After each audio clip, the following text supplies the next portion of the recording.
Tout le monde connaît cette photo. Hitler devant la tour Eiffel. Un cliché glacial qui a figé l'histoire. Mais ce que peu de gens savent, c'est que cette image cache une visite secrète de 3 heures, une obsession maladive, et un moment qui allait changer à jamais le destin de Paris.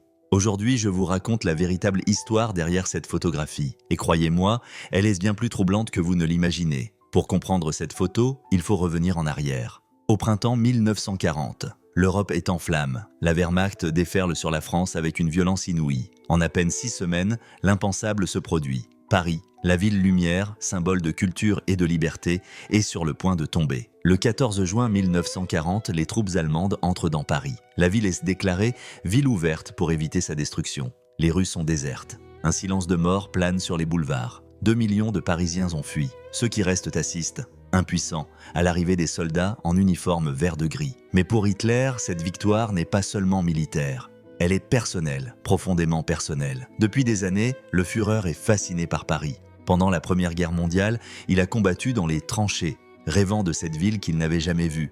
Paris représente pour lui l'incarnation de la grandeur, de l'art, de l'architecture. Et maintenant, elle est à lui. Mais il y a quelque chose de plus sombre encore. Hitler veut effacer l'humiliation de 1918. La défaite de l'Allemagne, le traité de Versailles est signé en France. Pour lui, conquérir Paris, c'est venger l'honneur allemand, c'est réécrire l'histoire. Et il a un plan précis. Visiter Paris en secret avant que quiconque ne s'en aperçoive. Une visite fantôme, une visite de conquérant. 23 juin 1940, il est 5h30 du matin. Paris dort encore. Mais à l'aéroport du Bourget, 3 voitures Mercedes noires viennent de se garer. Hitler descend, il porte son uniforme militaire gris. À ses côtés, l'architecte Albert Speer, le sculpteur Arno Breker et son photographe personnel Heinrich Hoffmann. Pas de foule, pas de discours, juste une poignée d'hommes et une ville endormie. Cette visite a été organisée dans le plus grand secret. Même les hauts gradés allemands à Paris ne sont pas au courant. Hitler veut être seul, seul avec ses rêves. Le convoi traverse Paris dans le silence de l'aube. Première étape, l'Opéra Garnier. Hitler en pousse les portes, émerveillé. Il connaît le bâtiment par cœur, grâce au plan qu'il a étudié pendant des années. Il monte les escaliers, caresse les balustrades, observe les fresques. Speer témoignera plus tard, il était comme un enfant dans un musée, silencieux, fasciné. Ensuite, la Madeleine, les Champs-Élysées, l'Arc de Triomphe. Hitler s'arrête longuement devant le tombeau du soldat inconnu. Un moment lourd de symboles. Le vainqueur devant la flamme éternelle du vaincu. Puis vient le moment que le monde retiendra. La tour Eiffel, le Trocadéro. Il est environ 6h30 du matin. La lumière est douce. Heinrich Hoffmann sort son appareil photo. Hitler pose, bras croisés, regard dur. Derrière lui, la dame de fer se dresse, indifférente. Clic. Une photo, une seconde, un instant qui traversera le siècle. Mais Hitler ne s'arrête pas là. Il veut tout voir. Les invalides, le tombeau de Napoléon, là encore, un moment chargé d'émotion. Hitler descend lentement vers le sarcophage rouge. Il reste silencieux. Napoléon, son modèle, son héros de conquête. Certains témoins racontent qu'il aurait murmuré « C'est ici que je voulais être ». Enfin le Sacré-Cœur, Montmartre. La visite se termine au lever du soleil vers 8h30, 3 heures. 3 heures pour absorber Paris, pour la posséder. En repartant, Hitler confie à Speer une phrase glaçante. « C'était le rêve de ma vie ». La photo d'Hitler devant la tour Eiffel devient immédiatement un outil de propagande. Elle est diffusée dans toute l'Europe, dans les journaux nazis, sur les affiches, dans les actualités cinématographiques. Le message est clair. L'Allemagne a vaincu la France. Paris est tombé. Le Reich est invincible. Mais pour Hitler, cette photo représente bien plus qu'une victoire militaire. Elle incarne son fantasme d'architecte, de bâtisseur d'empire. Car oui, Hitler voulait transformer Berlin, la rendre plus grande, plus belle que Paris.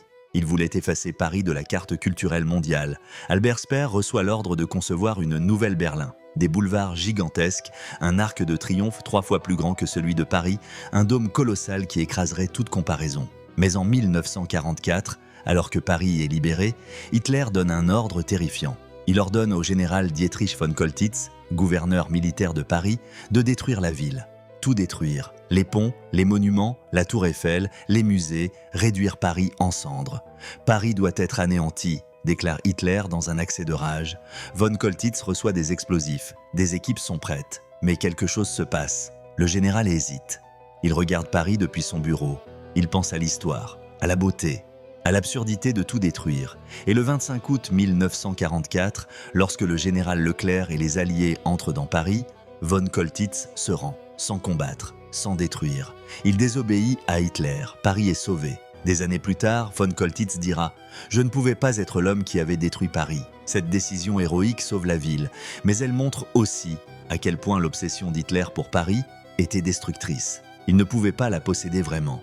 Alors, il voulait la détruire. Aujourd'hui, cette photo d'Hitler devant la Tour Eiffel reste l'une des images les plus iconiques et troublantes de la Seconde Guerre mondiale. Elle nous rappelle un moment où Paris était occupé, où la liberté avait été étouffée, où un dictateur se promenait dans les rues vides d'une ville endormie, croyant l'avoir conquise pour toujours. Mais cette photo nous rappelle aussi autre chose, la résilience. Parce que Paris a survécu, elle a résisté, elle a été libérée. Et aujourd'hui, des millions de personnes marchent sur les mêmes pavés qu'Hitler a foulés ce matin-là, mais dans un monde libre.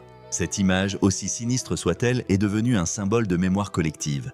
Elle nous oblige à nous souvenir, à ne jamais oublier ce qui s'est passé, à ne jamais laisser l'histoire se répéter. Et vous, que ressentez-vous en voyant cette photo aujourd'hui? De la colère? De la tristesse? De la gratitude envers ceux qui ont libéré Paris? Dites-le moi dans les commentaires, parce que l'histoire ne vit que par ceux qui la racontent. Merci d'avoir regardé cette vidéo. N'oubliez pas de liker, de vous abonner et surtout de partager cette histoire. Parce qu'une photo, c'est bien plus qu'une image, c'est un fragment d'histoire qu'on ne doit jamais oublier. À très bientôt pour une nouvelle photo, une nouvelle histoire.